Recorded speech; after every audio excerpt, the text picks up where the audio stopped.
Good evening and welcome to WPSU's Vote 19.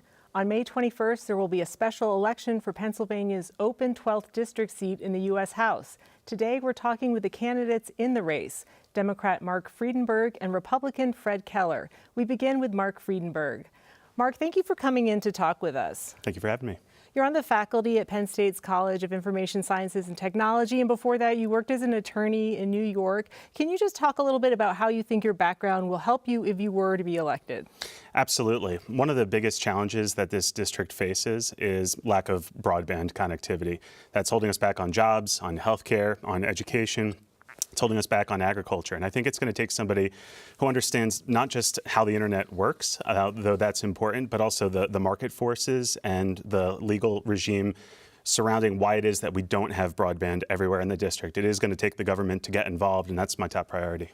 Broadband is a big issue in Pennsylvania. Recently, the governor has been talking about it, and he has his own proposals for how improving broadband internet access for Pennsylvanians could be done, and possibility of having a severance tax.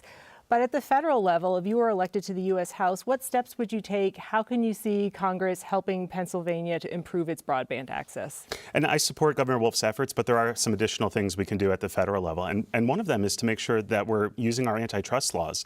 We seem to have forgotten about them, but we treat telecommunications differently than we do other industries where we try to make sure that there's competition. You have more meaningful choice for who your electricity provider is than you do for your telecommunications, than for your internet provider, even though it's the same idea. We've got one wire coming into a house. And so whether you have Comcast or if you don't, high-speed internet access, we need to make sure that you get the wire onto your house, and then when you do, you have choice. That's why we've got lower speed and higher prices than the rest of the world. It's one thing to say, okay, we're going to make the level playing field so that there can be choice, but that doesn't guarantee that companies are going to come in and offer those choices. It doesn't guarantee it, but one thing that we know is that people like the internet. There's going to be demand for it, and people are going to want it faster. It's that kind of commodity. What specific changes are you talking about that would open the door to inviting more companies to come in? Making sure that there is, a license that you can basically offer a choice of who the local internet service provider is going to be. And there really is more than just speed, too. Privacy is one of the top considerations. And the Federal Communications Commission over the past couple of years has been willing to look the other way. I think it's been bought off on privacy. There was a rule that would have prevented companies like Comcast from selling your web browsing history to advertisers. They got rid of that rule. I think privacy is another area where people would like to see competition. Do you see Congress taking action on that? I think that if we can get people to realize how important it is and really how far behind we are the rest of the world, I mean, not just the Western European countries, they're far ahead too, but China, which is increasingly our primary economic competitor, is lapping us at this point. This is a special election. The former representative, Tom Marino, who won the seat in November, stepped down and created this opening. And you were the Democratic opponent to Tom Marino in the fall, and you didn't win the election. You lost by a fairly significant margin, 30 points or so. Why do you think you'll have a better shot this time? Yeah, and I think that first I did 10 points better than in 2014 over the map, and I'm proud of that and thankful for all of my supporters who helped to do that. And now we're just building the momentum that that I created in 2018, continuing to expand our field team. We've got offices all over the district, and we've got volunteers all over. It's a quarter of the landmass of the state, pretty much, this district. Volunteers all over knocking on doors and making phone calls, and that's the most effective way to let people know about the special election, which is really one of the top challenges. When you heard that the seat was opening up, why did you decide, hey, I'm going to give that another shot? Same reason I wanted to run in the first place. I think that we have taken our eyes off the ball in this country in a lot of ways. I think we've forgotten to invest in key infrastructure. We're letting Social Security be at risk right now. My opponent has taken the support of the Club for Growth, a radical anti-Social Security group that's going to use the $1.5 trillion tax cut as an excuse to eliminate Social Security and Medicare and Medicaid. Same reason that I want to leave behind a better world for my kids that motivated me last year. We've got a lot of work to do. Social Security is facing a difficult financial future. Right now, the latest report says that it could start having more payout than money coming in as soon as next year, and we've got baby boomers getting ready to retire in waves. What do you think should be be done to make sure there is enough money to keep it solvent? Well, I've seen estimates that it'll likely be solvent at least through 2032 under the current regime, but there is more work that needs to be done, and I support lifting the payroll tax cap to guarantee solvency for the program so that the wealthiest Americans are still paying the same share into Social Security that the rest of us are. So there's a cap at around the $135,000 mark, and below that is what gets taxed on Social Security, and above that doesn't. That's right. It's regressive. It hurts the working class Americans the most. What do you think about the counter argument, though, that if you're getting taxed on your full income, then you're not getting the full benefits, though, when you retire? I think there's the benefit of we want to make sure that every American can retire with dignity. And if that's a goal that you believe in, if that's a value you share with me, then you ought to support this idea. And you've said that you support a single-payer healthcare system. Would you look at having Medicare for all? I think Medicare for all is a great way to reduce cost, which is really the problem that we have. If you look at the United States versus the rest of the world, we pay way more per patient than the rest of the world. And I think a lot of the reason for it is administrative overhead and profit seeking by the for-profit insurance companies. And that the fiscally responsible thing to do would be to reduce those costs by getting rid of the middleman on every transaction. So that's what Medicare for all would do. And at the same time, I want to be pragmatic about it. So if that means that people want to buy into a Medicare system, if we wanted to see how that goes as an option, people could choose to buy into it. I'm convinced that a lot of them would, because the Medicare system is very popular, it's very well run, and has a much lower overhead than the for-profit insurance system. Do you think people should still be able to have private insurance? Absolutely. There's no reason for getting rid of that. Right now, Medicare, as you say, supplemental insurance is very, very popular, and Medigap insurance. And I think that's a choice that a consumer ought to be able to make. One of the big questions is Medicare for all. Okay, even if you are in support of that, you like that idea, that logistically it would be very difficult to do. Just the logistics of it, transitioning the country to that. How do you see that playing out? Yeah, I think there are ways that we can make the transition easier, and I think certainly having plans several years in advance to make it easier for employers, consumers, the medical providers themselves to be able to make the transition. But the most important question is, do you agree with me that healthcare is a right for every American? And if you do, it's clearly the direction that we need to go. And moreover, there's a strong economic argument that we are holding down generation of small businesses because people are afraid to leave their employer where they may have employer-provided health care benefits now because they're going to lose it. They're afraid they're not going to be able to afford it. And small businesses aren't able to compete with the larger ones that are able to offer coverage to their employees. So it's really holding down districts like ours. There's also concerns about loss of control. So if you switch to Medicare for all or something along those lines, that I as a consumer, as a patient, would be giving up control over my health care. How would you alleviate those concerns? Well, right now you don't have control either, because the insurance company is making decisions about whether your claim is going to be covered or not. One of the things that we can do is make sure we have rules like those under the Affordable Care Act to make sure that there are essential services and to make sure that we have protections for people with pre-existing conditions. How do you see the government paying for it, footing the bill? It's basically, the way I say it is, how are we paying for it now? We have over 20 million Americans who are without health care. And a lot of us, if you're like me, you pay through your paycheck every month or every couple of weeks, and your employer is contributing to it as well as out-of-pocket costs and prescription drug prices in particular being extremely high are one of the issues that I hear about. So we're not paying for it for everybody now. We're leaving too many people behind. It's simply a reallocation. It's saying that we would have this single payer with much stronger consolidated buying power. WPSU asked our listeners and viewers for questions, and we got this question from Lay, and she would like to know, what would you do to ensure people with pre-existing conditions that they're not thrown out of the insurance pool? I mean, this is critical. For somebody like my mother, who's had breast cancer twice and a double mastectomy, she would be completely uninsurable but for the protections of the Affordable Care Act. And when I saw Republicans in 2017 vote to repeal the ACA with absolutely no alternative in place, it outraged me. And that's really what was the final straw for me in terms of deciding I've got to run for Congress. I have to get in there because we can make all the phone calls in the world, but it's not going to change these people's minds if they're getting bought off by pharmaceutical companies and lots of other corporate interests. We need to make sure that we're going to stand up for the ACA, and if the administration's lawsuit against it is successful, we're going to have to, in Congress, pass something new to make sure that Lay and others' concerns are addressed. Are you a supporter of the Green New Deal? And that is a proposal. It's pretty broad strokes right now, but to support environmentally friendly policies and create jobs.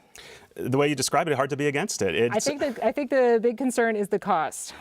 The big concern for me is what kind of world are we going to leave behind for our kids if they don't have clean air and clean water, if we have a climate that is ravaged by human activity. We are facing the possibility of runaway effects of climate change. We're already starting to feel it in the district, severe floods, severe storms. We have to take action, but the good news is that we can do it while creating new jobs. We've been leaders in the last 3 energy revolutions in Pennsylvania. We're in a great position to be leaders in the 4th. Some of the costs that have been thrown out there as possible price tags for $93 trillion, and whether or not that's true, it is going to cost a lot of money if you were to buy into it. Doesn't that concern you, though, that people say, yes, I want to do things that are environmentally friendly and leave a better planet, but it doesn't mean I have all the money in the world to pay for it? And of course, that's an absurd figure, and anybody who says that just is simply out of touch. I mean, that's several multiples of our GDP, so that's completely made up. What I like to say is, how much are we going to save by not, if we look at the world we're going to have if we don't address climate change, right? We're going to be paying billions of dollars to recover from every storm that happens. We're going to have flood insurance prices skyrocket, companies leaving the district. We're going to have an opportunity here because we've got the universities doing the research, we've got the manufacturing base, we have the skilled workforce to do maintenance and installation. It's actually going to help our economy. We already have more solar installers in Pennsylvania than we do coal miners. Your opponent, Fred Keller, and others say that it will mean taking control away from Americans, that you'll have someone else telling you what kind of car you can drive, what kind of heating system you can have for your home. He says a lot of things that are absurd. I think some of those are among them. There's absolutely nothing in the Green New Deal that says anything about that. I want to make sure that everybody's got an equal opportunity to succeed. That's my guiding vision for what I think the role of the government ought to be. Guarantee an opportunity to succeed. And if you grew up in an area that has been ravaged by climate change and flooding, you do not have an opportunity to succeed. We have an obligation to address climate change now. You've identified jobs as an important priority for the area, and Pennsylvania's unemployment rate actually hit a record low, 3.9% recently. What concerns do you have? Why do you still think that jobs are an issue that needs to be addressed?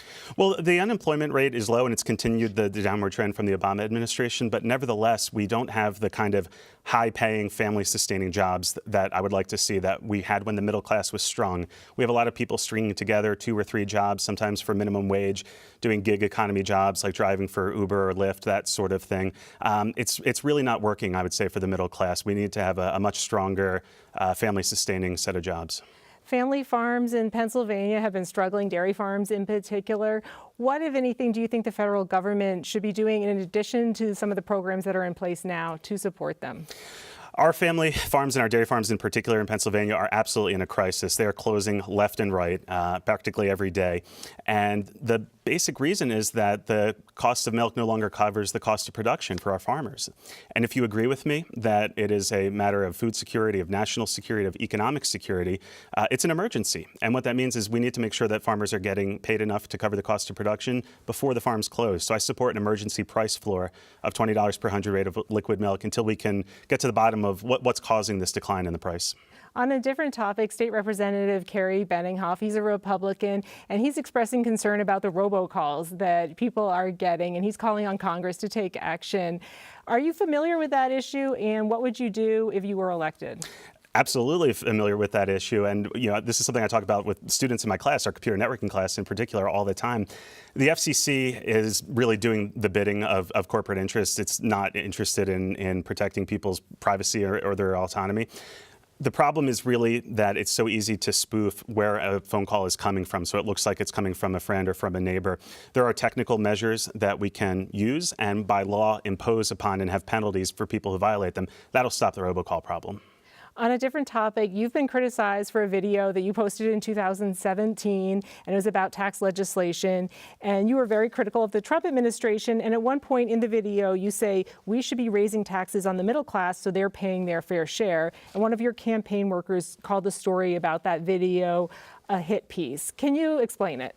Well, I mean, it was a couple seconds out of context from a video that was very clear. And, my opponent seizes upon that. It frankly seems a little bit desperate. I think it's critical that he and I have a series of side-by-side debates and forums so that we can address it.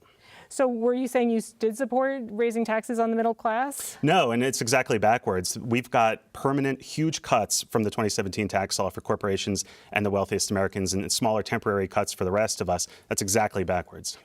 On a different topic, so far, I think it's 20 Democrats have thrown their hats in the presidential ring, unless some more get added by the time this airs. Are you supporting any of them in particular at this point? I'm not. I think we've got a great field, and I'm excited to see how the process plays out, including starting with the debates in June.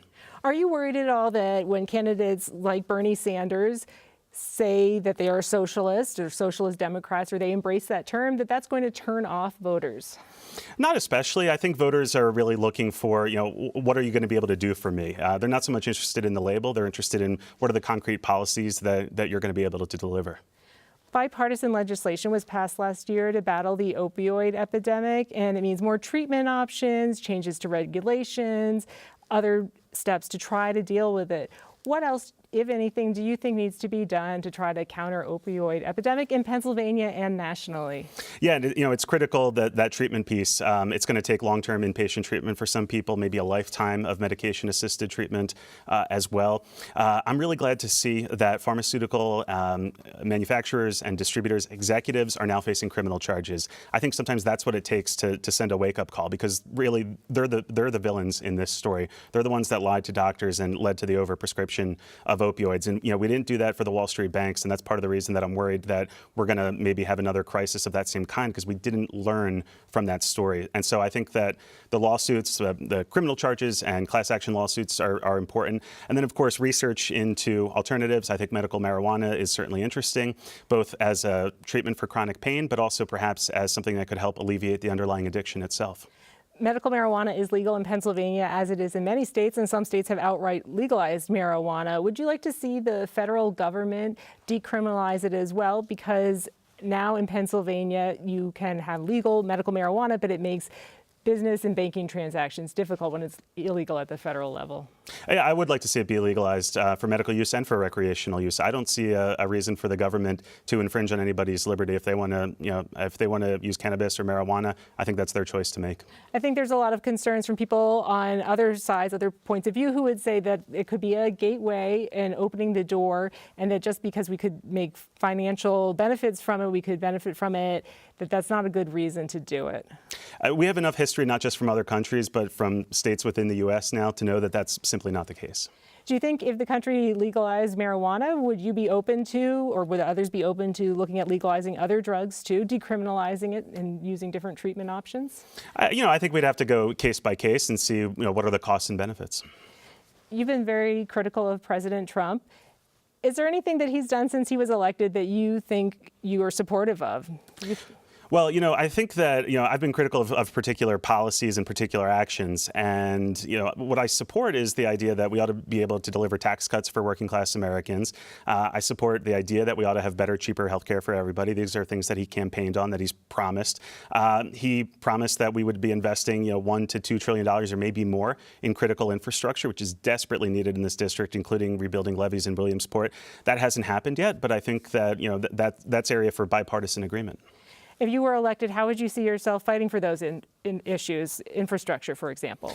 My job is to be a partisan for the 12th District. And this is a district that is in desperate need of investment. We have had a hollowing out. The metropolitan areas in Philly, Pittsburgh, a couple of others around the state and around the country continue to get richer. And districts like ours continue to fall further and further behind. And my job is to be one who delivers the goods for central Pennsylvania and northeast Pennsylvania, advocating for what we have here, our proximity to those other metropolitan markets, the great educational systems and healthcare systems we have here. This is an area that's worth investing in. And you mentioned the tax cuts for the middle class under President Trump.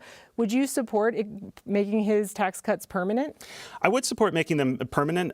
There are some outrageous stories, but as we get into the details of this very complex legislation that was passed without anybody really reading it, there's a widow's tax, for example, that survivors of military service members, some of them have seen under this tax law their tax bill skyrocket 3 or 4 times. That's something that needs to be addressed, but that highlights the importance of being able to work together on a bipartisan basis to make amendments to legislation rather than throwing it out wholesale. This is a very conservative district and tends to vote Republican. It's seen as a red district. How do you see yourself representing people in it, and do you think they're going to be responsive to some of your ideas? I think they will. There is broad bipartisan, really overwhelming bipartisan support for protecting Social Security. My opponent is dead set on eliminating it, protecting Medicare, protecting Medicaid. These are top issues for voters, and that's what I'm going to deliver on. And you've also said you support gun control, and I would say probably the opinions vary on that in this district. There's probably strong opponents to gun control. Well, the devil's in the details. And I think, if you look at what's the #1 cause of gun-related deaths in Pennsylvania and across the country, it's suicide. And so, I support groups like Moms Demand Action that are advocating for extreme risk protection orders where if somebody is showing signs of a mental health crisis, on a temporary basis, we can take away their guns until that mental health crisis passes so that they don't harm themselves or others. That's actually less restrictive, really, than the alternative now. When it comes to working on issues like that, if you were elected, how do you see yourself working with colleagues on the other side of the aisle? How could you be opposed to taking guns away from people who are going to harm themselves or others? There's huge, overwhelming bipartisan support for this. We have to protect human life. I think one of the concerns is that if that law is passed, that it is just opening the door to other laws, that there's concern that some people might be trying to take other guns away and infringe on people's Second Amendment rights. There's nothing that is absolute. We already have restrictions on guns. It's a balancing act of safety and, of course, respecting constitutional freedoms under the Second Amendment, which I do. And we've talked a little bit about this, some of your trips around the district. It's a very large, far-flung district, 15 counties or 14, and then part of a 15th county. How do you reach out and find out what's on the minds of voters all around the district? It's really important just to knock on people's doors. I'm one man and I do what I can, but we've got really hundreds of volunteers all across the district who are having those conversations and telling us about them. I think it's really important to have a series of debates and forums, and I hope my opponent doesn't think that just the one that we're going to have is enough. We need to be able to have the voters hear from us and us to be able to hear from the voters. And we did ask listeners and viewers of WPSU for questions. We got this question from Bill. Would you support national legislation or a constitutional amendment to abolish gerrymandering by any party? Gerrymandering is antithetical to a strong democracy, and the Supreme Court is sort of interpreting, the U.S. Supreme Court is interpreting the U.S. Constitution and what it requires. The Pennsylvania Supreme Court last year interpreted the Pennsylvania Constitution in terms of what it requires. But absolutely, Pennsylvania, we're near the bottom of the pile. Sometimes, it's the second worst or third worst, depending on the ranking system in terms of gerrymandering. It's critical because we need to make sure that voters select their officials and not the other way around. And so how do you see yourself if you were elected taking first steps to address that? Well, it's a challenge because we tend to have state and local control over drawing those lines. And so in Pennsylvania in particular, I support the efforts of groups like Fair Districts PA that are trying to get legislation passed, which would have us have a ballot referendum, which would hopefully amend the Pennsylvania Constitution to have an independent citizens commission redraw the lines. So it's not politicians and it's not the courts, because that's not good either. It should be to we the people. So you're on the faculty at Penn State in the College of IST. It means you work with young people. There's often the criticism or concern that young people are apathetic or not involved in politics. What are your thoughts on that? That would be surprising to me, looking at the dozens of student volunteers that my campaign has. They are motivated by a number of issues. Climate change is really near the top of the list because they know that they're going to be left holding the bag. And then number two would probably be the cost of college education, because they know what they're paying. They know how long it's going to take them to pay back. I'm still paying back my college and law school tuition. And there is concern, I see it in the classroom. I have students who miss class because they have to go to the food bank on campus because it's the only time that they can go. We are failing our students in a lot of ways. What role do you think Congress can have in addressing student debt and the high cost of tuition for many students? Pennsylvania is at the top when it comes to student debt. Yeah, and I wish our friends in Harrisburg would do more here for Penn State. But a couple of things. I think we need to have loan forgiveness programs for people who go into public service, whether it's working directly for the government or providing, say, healthcare services in underserved areas, which is most of our district. And then I support the federal government covering half of the cost on a need basis for tuition year over year for students. I think it's critical that they have skin in the game. It's not the right decision for everybody, but for those who it is, it's critical that we make it possible for them to go to college. It's one of the best investments that we can make. Some estimates are it's $1 million over the course of a lifetime having a college degree versus not. So paying half of it, there's some Democratic politicians who would say, okay, we should just make college free. That's an appealing option as, for somebody who is hopefully going to be paying for 2 college tuitions soon. I'd rather not pay for it. But the concern is, first, it's going to be tremendously expensive, and also that it might lead to some students enrolling in college when it's not the right choice for them. I think it's fair to ask everybody to contribute. We've talked about a lot of domestic policy questions. If you were elected to Congress, what do you think the most important foreign policy question for you would be? It's electoral interference. What we saw out of the Mueller report is that Russia targeted our election system in 2016, both on the media side, and it looks like they were at least, we'd say, rattling doorknobs, kind of poking around in the voter rolls and the manufacturers of voting systems. And they were planned to do the same in 2018, and we have done nothing to fight back against Russia. In fact, the president, from the reporting that I've seen, takes it personally if the Secretary of Homeland Security says, hey, we need to talk about election interference and what we're going to do to defend ourselves. We need to push back and push back hard against Russia. What does that mean, pushing back? It means that, we don't, we need to, in a sense, fight back by saying, first, publicly, that it happened. It's been very difficult, I think, for some people to do that. Second, that we're a country that's stronger than that. We can invest in cybersecurity defenses. We can require things like an honest ads law that would require Facebook and other social media companies to fully disclose the source of advertising and who paid for it. And in some cases, if we see clear evidence that Russia interfered with our elections, we need to isolate them on the world stage. We have a minute or so left. The Mueller report came out and it cleared President Trump of having wrongdoing with the Russians meddling in the elections. What are your thoughts? Do you think Democrats should continue to pursue this line of inquiry, or is it time to let it go? Well, I'm interested in seeing the process play out. I would like Attorney General Barr and Bob Mueller to testify before Congress. It appears that they're set to do that, to get the backstory on the report and the process that led to its creation. Are you worried at all, though, that could be seen as Democrats just continuing to harp on an issue and that the American public is ready to move on? No, I think, it's important if we're a society of law and order, if we're a country that's governed by laws, we need to know what happened and if there was a violation of the law to get to the bottom of it. But it's critical that we be able to defend ourselves against further interference. And we've talked about a number of different issues, but quickly, if you were elected, what would be your number one issue that you would start with? It's rural broadband. I think we're really running out of time to stop the brain drain from this district, that when Penn State students, high school students, when they graduate, or any of our universities or career and technical education centers, when they graduate, they leave and they don't come back. We have an aging population. It's hollowing out. We don't have the workforce that we ought to. I think that's a top priority. Marc Friedenberg, thank you for coming in to talk with us. Thank you.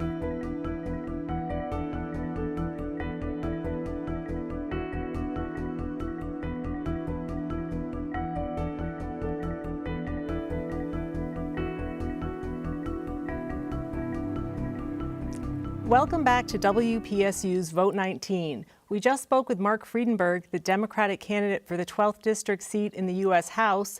We now turn to the Republican candidate, Fred Keller. Fred Keller, thank you so much for coming in to talk with us. Thank you for having me. You currently serve in the State House of Representatives, representing the district that includes parts of Union and Snyder counties. And the U.S. House seat that you're running for now became open when Tom Marino stepped down from it, and the Republican Party chose you as its nominee. Why do you want to serve in the U.S. House?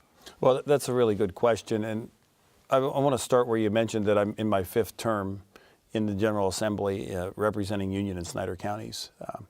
Looking at what our government's about and the government that was laid out by our founders, our republic, and paid for by every generation of veterans since, and of course now our active duty military personnel protecting our values and our Constitution around the world.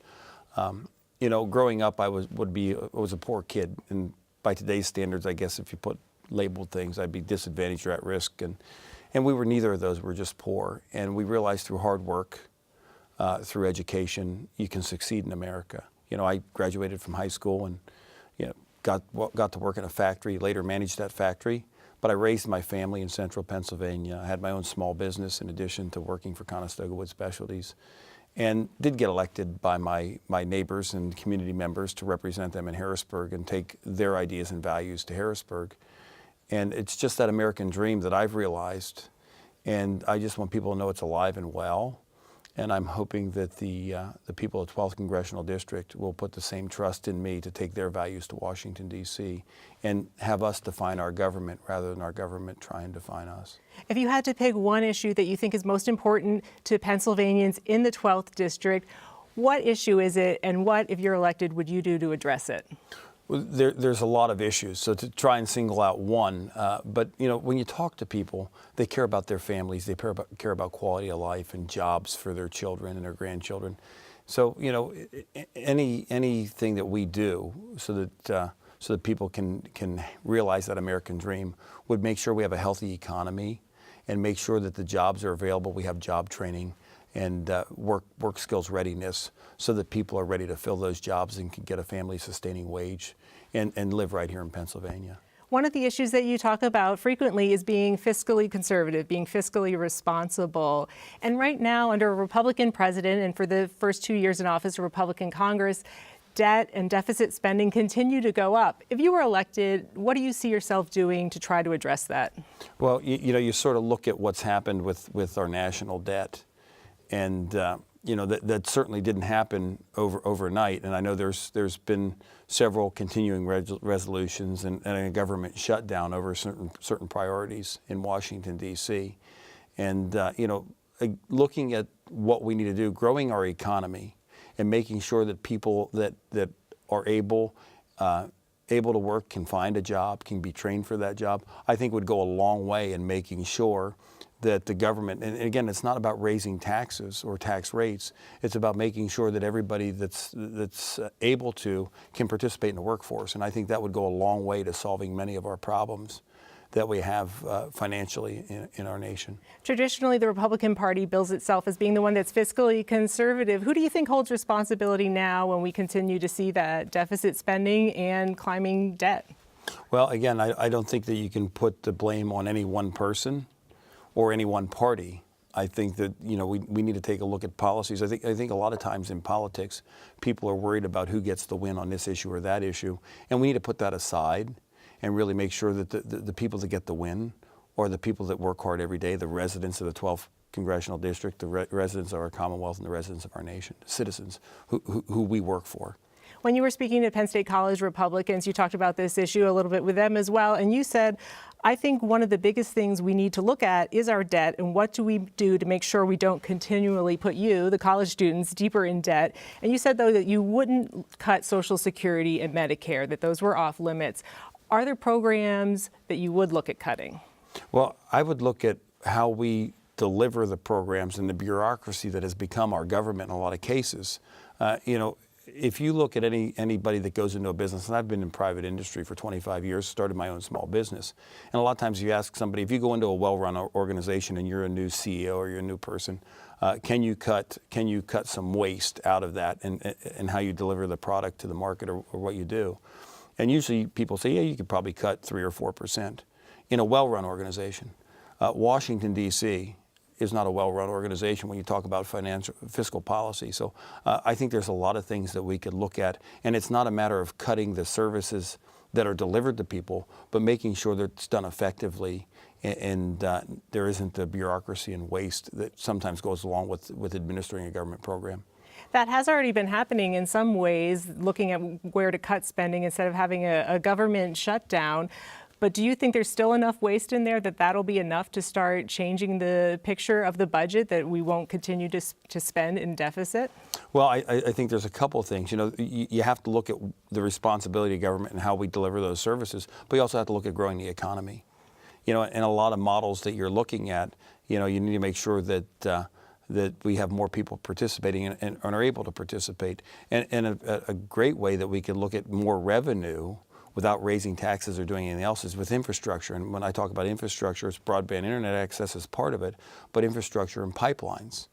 And I've talked about this many times that last year there was Russian LNG that originated in Russia that came into Boston Harbor. And we're transferring wealth to countries that do not like the United States of America, and so are our allies. So if we would have infrastructure or pipeline infrastructure where we could get this abundant natural resource, natural gas in the Commonwealth to market, that would create a lot of wealth and would help solve some of the problems we have. So when you look at this, It's a matter of creating an environment where people can thrive and don't rely as much on the administration of government programs and the bureaucracy of that, but people being able to deliver the natural resources to market, and in the form of natural gas. I mean, you look at our allies over in Europe that are buying Russian gas. Do you see yourself as someone who can work across the aisle in a bipartisan way to make those types of initiatives happen?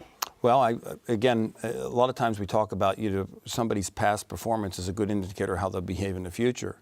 And my record as in private industry working to get things done, and I've done that with things in private industry to get what we need to get done, get a team of people together and accomplish goals. I've also done it in Harrisburg when you look at working on the pension issues, the legislation that we passed in the General Assembly. And we also did some transportation bills, Act 89. We did an impact fee. So I've worked together, and that's my record of being able to accomplish things.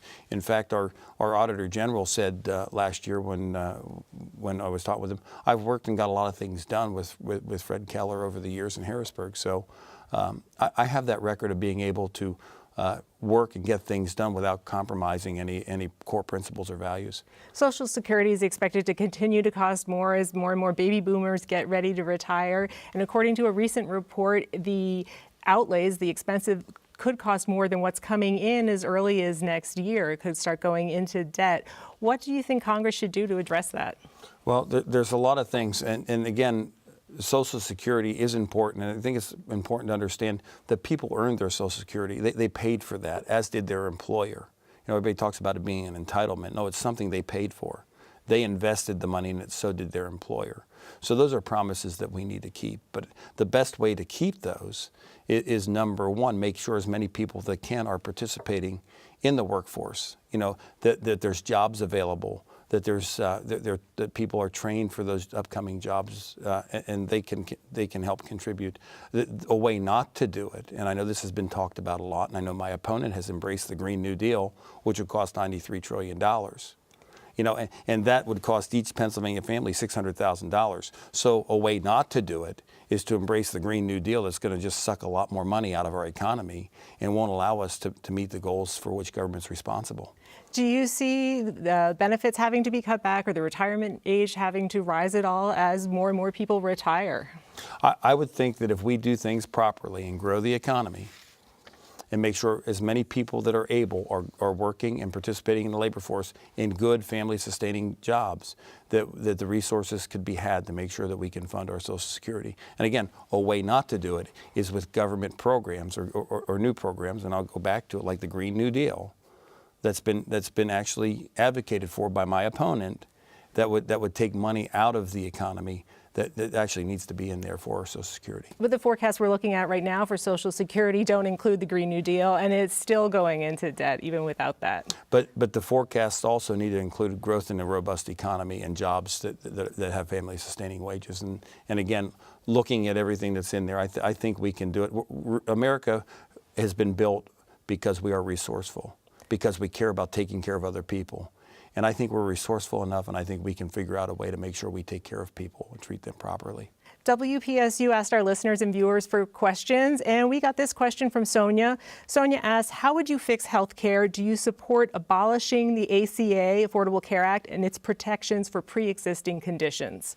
And I think that's a concern that a lot of people have, that if there's talk of dismantling ACA, what about pre-existing conditions? Well, there are some court cases out there now, and I don't know if everybody's aware of that. But let me first say my stance on fixing the health care problem before our nation. First and foremost, we need to make sure any plan that we come up with covers pre-existing conditions, most importantly. There also needs to be transparency, and there also needs to be competition. And I'm going to tell you why a single-payer system will not work. Okay, and this is a thing, and all you have to do is think of an infant and a toddler, Alfie Evans and Charlie Gard, in the UK, single-payer system. The doctors told their parents that their children were not going to survive.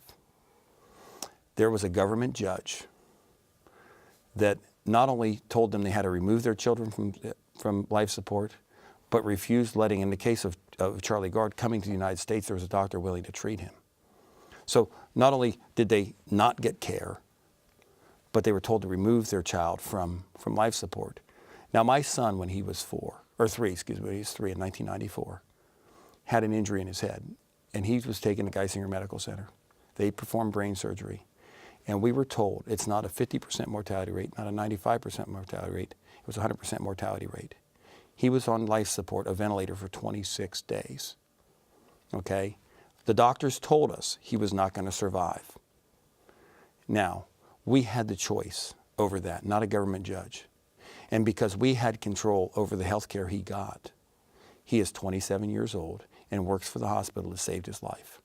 Those, and that's not anecdotal. You can look at the New York Times, you can look at CNN that ran those stories. That happened to those families. And I think when you have a government that is large enough to give you everything you need, they're also big enough to take everything you have. Do you think Congress should continue to push for dismantling the ACA?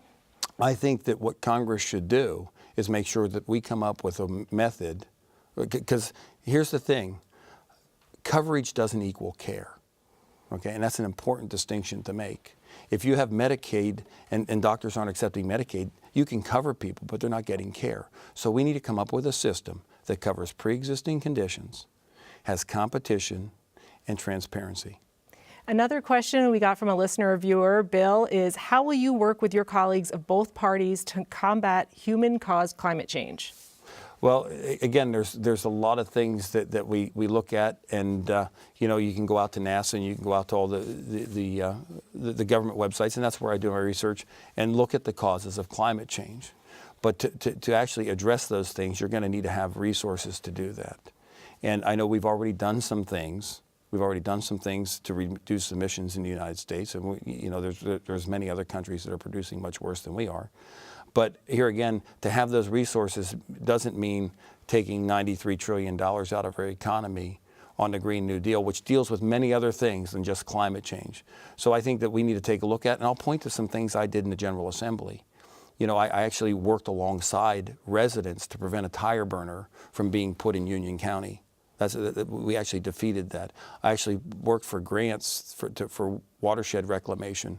You look at the impact fee of Act 13. That put money aside for the environment. So there's a lot of things that my record shows that I've done to help the environment, and I would do those same kind of things in Washington, D.C. that I've done in Harrisburg to make sure we combat that. But again, the impact fee, there's money going to help our environment. The grants I got to come to Union County to protect watershed. As a business person, the factory I managed got the Business of the Bay Award because we cared about the environment. So I do care about the environment, and there's many things that we can do that can help that. You've said you would support making the Trump tax cuts permanent, but many people who, even if they received a tax cut, didn't really feel like it was as much bang as they were going to get out of it. So the average tax cut was $780 this is according to the Tax Policy Institute, and it was spread out over the course of the year. So even while most people did get a tax cut, it doesn't seem that significant as they were hoping for. Why would you support keeping the tax cut, and are you concerned at all that it will add to the deficit? Well, I think the thing you need to look at, and you said it yourself, that they paid fewer taxes. They paid fewer dollars in taxes. So somebody that needs to, needs a prescription, or somebody that needs a little bit extra money, I mean, $700 a year. Let's take a look at $700 a year. If you have a baby this year, $700 a year over the next 10 years is $7,000, and you can compound the interest. That could help start funding a college education. So to say that $700 isn't a lot of money, it's fewer dollars in taxes than they were paying before. So let's make sure that we understand people got a tax cut, okay, and the middle class got a tax cut, okay, because that's the report. I would make it permanent. And again, let's take a look at that. A lot of small businesses, and I was to one in Lycoming County, Norson Industries, where they were able to buy some machinery, and he was able to buy the machinery and help employ more people and help do more of what he needed to do. So it helps small businesses, and I'm not talking about corporations. I'm talking about a guy that's a sole owner of that business. So that's what the tax cuts helped do. They helped small business people invest in capital to hire more people, to make their process better, and people did receive a tax cut. So they should be made permanent. And when you look at that, more jobs will mean more people participating in our economy, and therefore generate more revenue without having to raise taxes. Unemployment in Pennsylvania is at a record low, and that does mean that more people are working, but a lot of people feel that they're underemployed, that they're not getting paid as much as they might have in the old economy.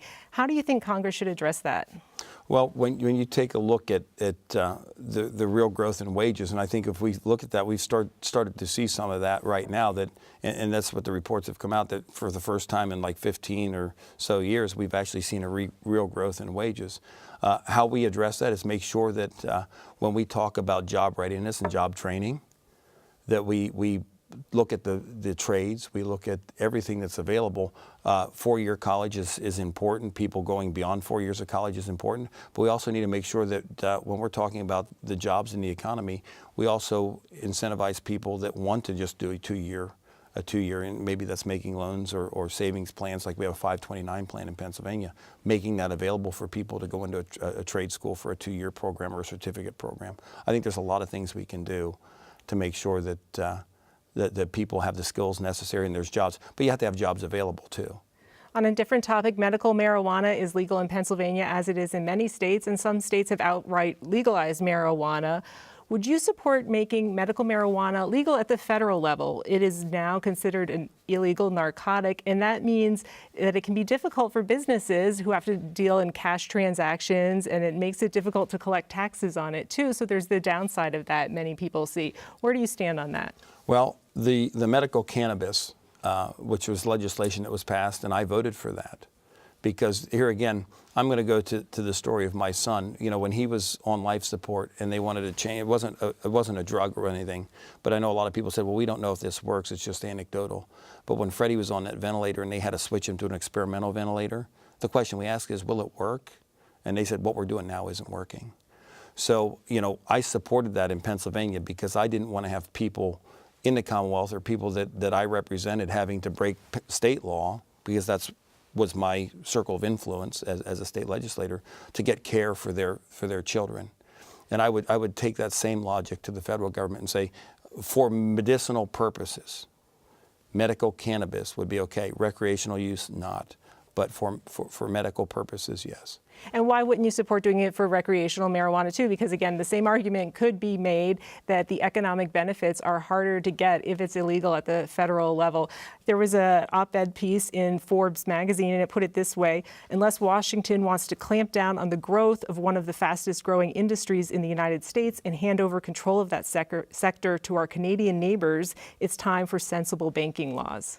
Well, you mentioned legalizing recreational use of marijuana because it will raise revenue. If we have come to a position in our nation where we're going to base public policy on whether or not it generates revenue, I think we need to reevaluate how we come up with public policy. Creating public policy simply to get $1 in taxes so that you have somebody in government that can say, oh, look what I did, I got more revenue. It's bad policy. When we start doing policy, there's a lot of things that could be made legal that I don't think we want happening in our neighborhoods. And I think you're on a slippery slope when you're basing public policy on whether or not it generates revenue. On a different topic, many family farms in Pennsylvania are struggling. I'm sure you know that, dairy farms in particular. What impact do you think the Trump foreign policy and trade deals are having on dairy farmers in Pennsylvania? Well, there's been a lot of President Trump's trade policies. While he's been unconventional, there's some policies that we're looking at making sure or having renegotiated, which will benefit people. There's a lot of things, dairy farmers, farmers in general. My stepdad farmed, and I know that's a huge issue. I think there's some policies that we can put in place that would help farmers when we talk about the supplemental nutrition SNAP benefits assistance program or school lunches, where we could actually and I know there's some legislation in Congress to serve whole milk. I mean, if people don't know, milk is 97% fat-free, naturally.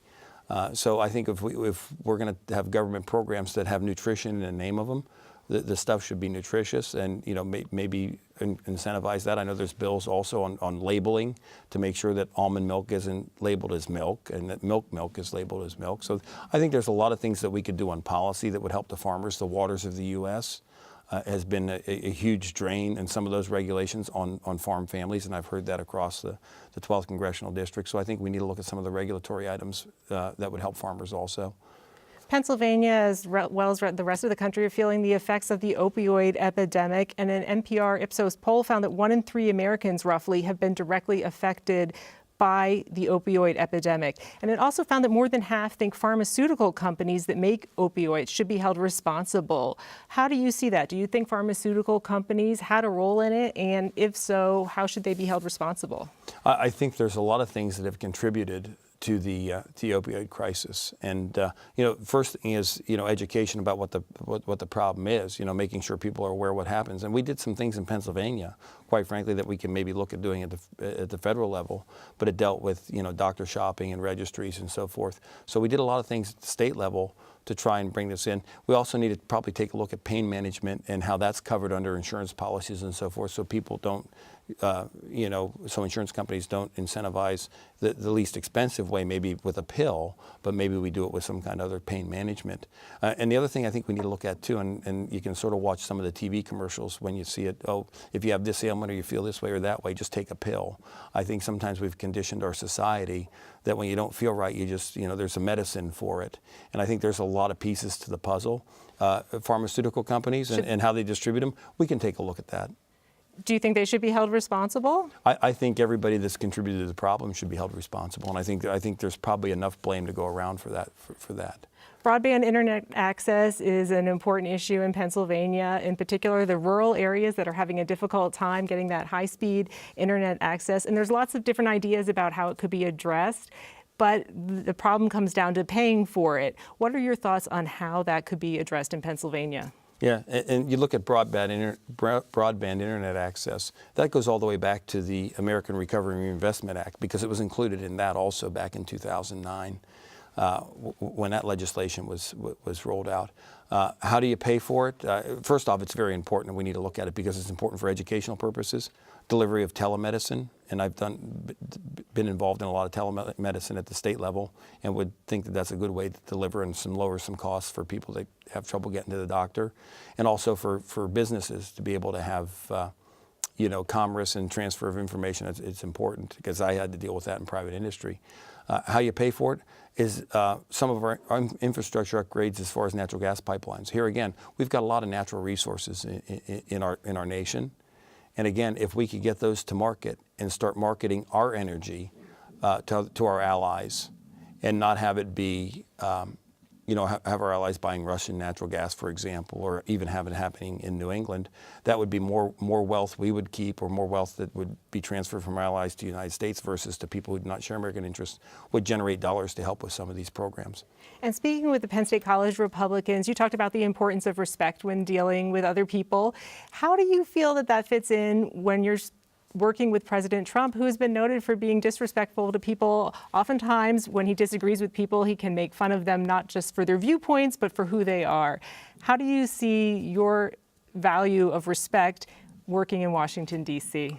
Well, again, I think past performance should indicate future behavior. While you may not agree with the president, may be unconventional in some ways, I think some people have, quite frankly, been unfair to the president. There's enough blame to go around. Don't you think he's been more than unconventional, though? And it'd be pretty difficult to say that he hasn't been rude and occasionally obscene. Well, I think there's some other people that have been rude and obscene and used some language that they shouldn't use either. And I think everybody needs to come to the table and be a little more respectful. I wouldn't put this all on the president. I think that's unfair to do that to the president. It's not putting it all on the president, but he is the president of the United States. He's the public face of the United States. Mm-hmm. So it seems that he might be held to a higher standard than others. Well, I think we all need to look at, go back to the golden rule, treat others like you would like to have them treat you, so. This district is pretty far flung. It includes most of 14 counties and part of Center County.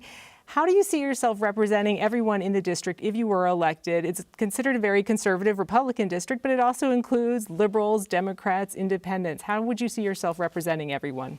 Well, the first thing I look at is I don't put labels on people. We're all Americans. And that's first and foremost what we need to keep in front of us. You know, we're all Americans. We need to talk about what we have in common. As far as large as the district is, when I was with Conestoga Wood Specialties for a period of time, I actually bought lumber, and I covered the northern tier of Pennsylvania, the Allegheny Forest, southern tier of New York. So as far as being able to get around and do it, no problems there. And all you have to do is look at the record of how I've behaved in the General Assembly. And when you have a Democrat Auditor General who said, I've worked with Fred on issues in Pennsylvania, you know, that's my record. I've been able to do that, and I've been able to represent everybody. I know I worked with some people on House Bill 2060 last year, which dealt with protection from abuse orders and so forth, and I worked with Moms Demand Action on that. So I've shown that I can represent and do the job for everybody, and that's what I bring to the table. Not just saying I'm going to do things, but actually getting it done. Thank you for coming in to talk with us. Thank you. I appreciate the opportunity. We've been talking with Fred Keller, the Republican candidate for the U.S. House of Representatives' 12th Congressional District. Earlier, we spoke with his Democratic opponent, Marc Friedenberg. To find out more about the elections, go to WPSU.org/vote.